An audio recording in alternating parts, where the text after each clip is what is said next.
Missões evangelizadoras têm que entrar no rol de investigados pelo genocídio Yanomami. As agências missionárias estavam lá quando a tragédia começou, mas confortáveis sob a proteção do governo Bolsonaro. Não denunciaram e não agiram. O texto aqui é do Ronildo Pacheco.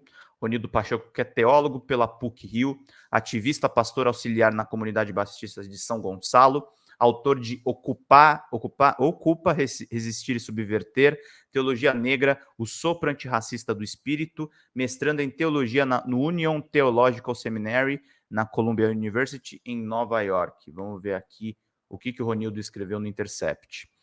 Durante anos, Jair Bolsonaro, um projeto de supremacia cristã e de evangelização do país, foi transformado em política de governo.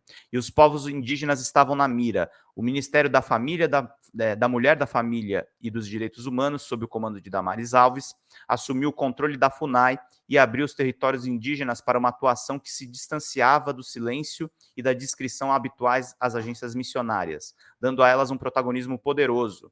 Agora é necessário reconhecer o tamanho da responsabilidade das missões evangelizadoras no genocídio Yanomami.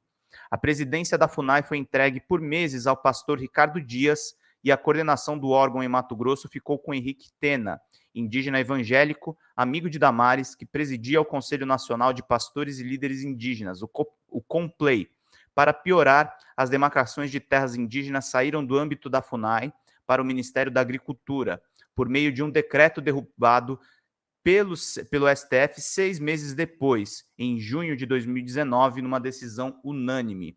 Essas escolhas poderiam representar apenas uma preferência política do governo, mas havia muito mais envolvido nessa questão. Havia realmente muitas coisas importantes que são necessárias aqui para a gente saber.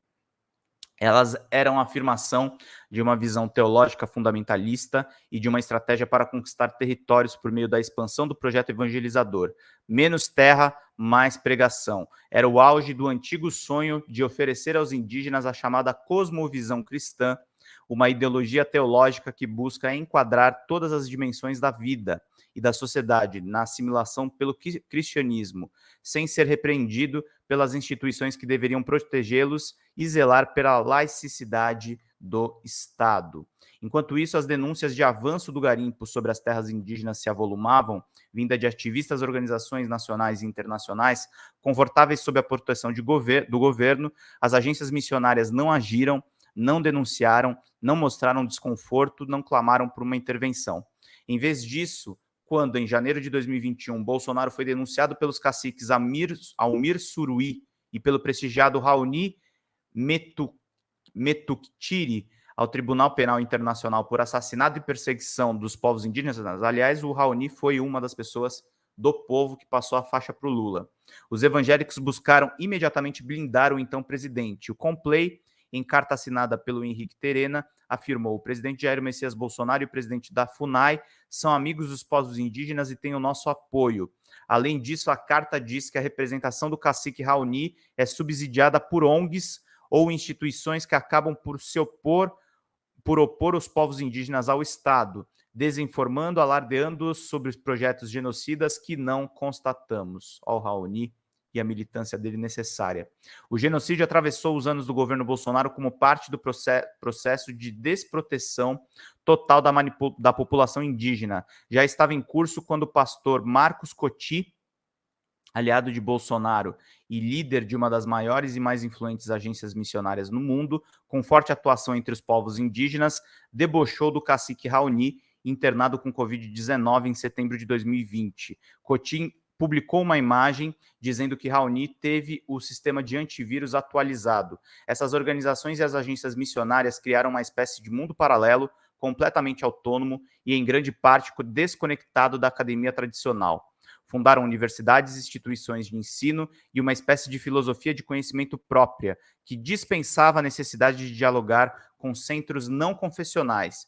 Instituições como a Universidade das Nações, ligada à Jocum, e o Instituto Haggai, ambas espalhadas em várias partes do globo, formam anualmente um grande número de lideranças e missionários do campo evangélico.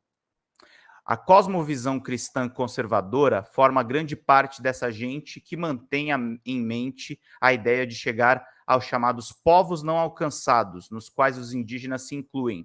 A despeito das exceções que podem sair desses espaços, eles funcionam como verdadeiros centros de base intelectual e acadêmica para projetos evangélicos fundamentalistas de ocupação dos territórios indígenas. Com décadas de caminho trilhado nessa selva missionária, ao se tornar ministra, Damares Alves levou a ideologia salvacionista para dentro do governo. Uma teologia fundamentalista que, como fruto, exibia indígenas convertidos em missões passadas como mediadores e legitimadores das políticas bolsonaristas para a área.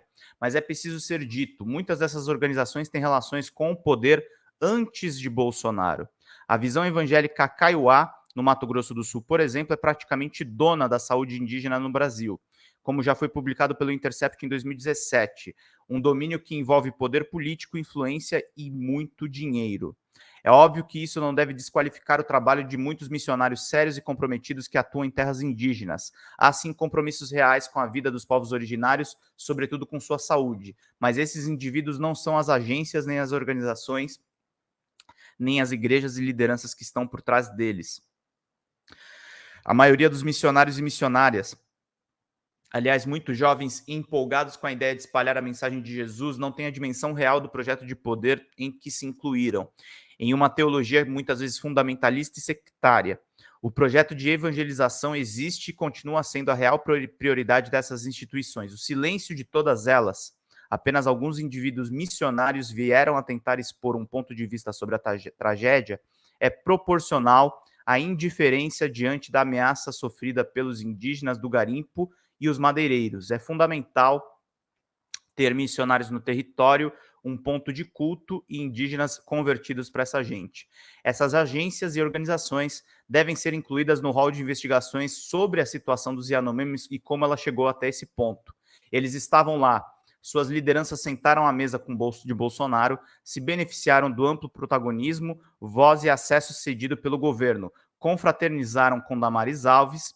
Proibir a entrada dessas agências agora não é suficiente, é preciso investigar o seu papel e contabilizar as consequências da sua conivência.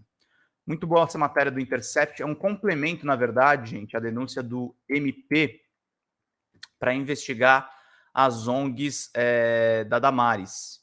Então, eles estão completamente corretos.